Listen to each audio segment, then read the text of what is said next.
Você tem dificuldade em ler a Bíblia? Então vem comigo. Eu sou Tatiele e no capítulo a capítulo a gente vai um passo de cada vez. Hoje nós vamos ler 1 Pedro, capítulo 3. Esposas, sujeitem-se aos seus maridos, porque assim eles serão ganhos, sem palavras, mas pelo comportamento respeitoso e puro de vocês, observando a vida piedosa e honesta de vocês. Não se preocupem com a beleza exterior, que depende de joias ou de roupas bonitas ou de penteados exagerados. Ao contrário, sejam belas interiormente em seus corações, com um espírito amável e manso, que é tão precioso para Deus. Esse tipo de beleza interior foi o que se viu nas santas mulheres do passado, as quais colocavam sua esperança em Deus e se sujeitavam aos planos do seu marido. Sara, por exemplo, obedecia ao seu esposo Abraão, respeitando-o como cabeça da casa, chamando-o de Senhor.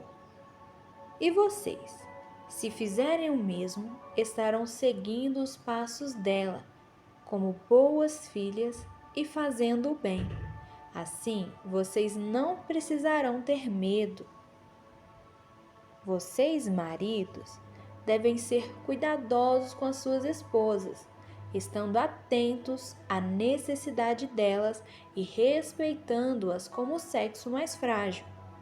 Lembrem-se que vocês e suas esposas são co-herdeiros do dom da graça da vida. Ajam assim para que as suas orações não sejam interrompidas. Finalmente, todos vocês têm o mesmo modo de pensar. Estejam cheios de compaixão, amando-se uns aos outros, com corações ternos e humildes. Não paguem o mal por mal, nem ofensa por ofensa. Em vez disso, orem para que Deus ajude essas pessoas, pois devemos ser bondosos para com os outros, e Deus nos abençoará por isso. As Escrituras dizem: se vocês quiserem uma vida feliz e boa, mantenham domínio sobre a língua e guardem os lábios de dizerem mentiras. Desviem-se do mal e façam o bem. Procurem viver em paz e façam tudo isso para alcançá-la, pois o Senhor está observando seus filhos, atento às suas orações. Mas o rosto do Senhor volta-se contra aqueles que fazem o mal. Quem lhes fará mal se desejarem de todo o coração fazer o bem? Todavia, vocês serão felizes se tiverem de sofrer por fazerem o bem. Não tenham medo das suas ameaças e não se preocupem. Entreguem-se aos cuidados de Cristo, seu Senhor. E se alguém perguntar acerca da esperança que vocês têm, estejam preparados para contar-lhe e façam-no de uma maneira amável e respeitosa. Tenham sempre a consciência limpa. Se as pessoas falarem mal de vocês e os difamarem por serem seguidores de Cristo, elas se envergonharão de si mesmas por terem acusado falsamente. Lembrem-se, se for da vontade de Deus que vocês sofram, é melhor sofrer por fazerem o bem do que por fazerem o mal.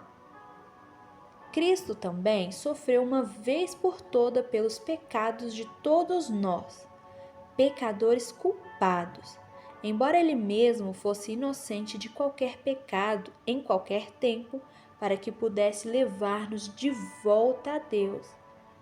Mas embora o seu corpo estivesse morto, o seu espírito continuou vivendo.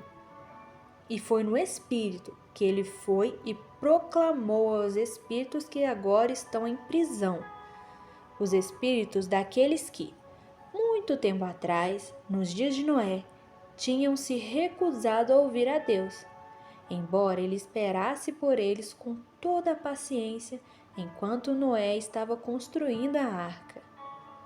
Entretanto, apenas 8 pessoas foram salvas pela água.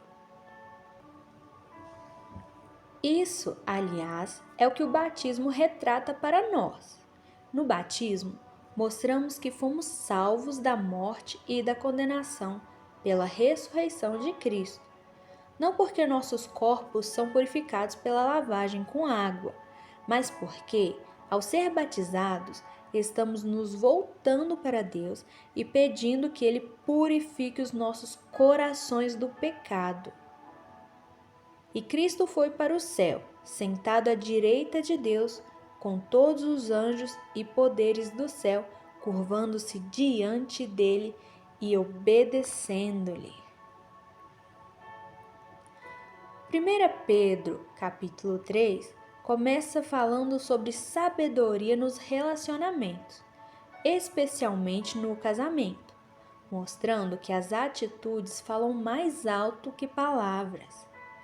Depois, amplia para todos, viver em união com compaixão, amor e humildade, ou seja, não é só sobre parecer bom, é sobre ter um coração transformado. O ponto mais forte vem quando fala sobre sofrimento. Mesmo quando fazemos o certo e ainda assim somos feridos, Deus nos chama a permanecer firmes e continuar praticando o bem. Pedro deixa claro que viver assim pode trazer sofrimento, mas isso tem valor diante de Deus. Não é fraqueza, é maturidade espiritual.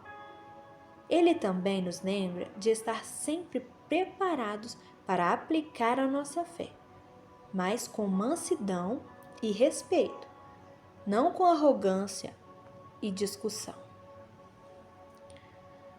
O que mais me chamou a atenção é ser chamado a não revidar, mas abençoar. Isso confronta diretamente o orgulho, porque o natural é querer devolver na mesma moeda. Então hoje, pensa sobre isso.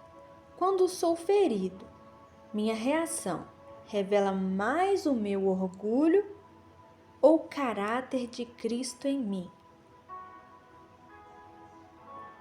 Esse foi o capítulo a capítulo de hoje. Se isso falou com você, me acompanhe amanhã. Aqui a gente vai um capítulo de cada vez.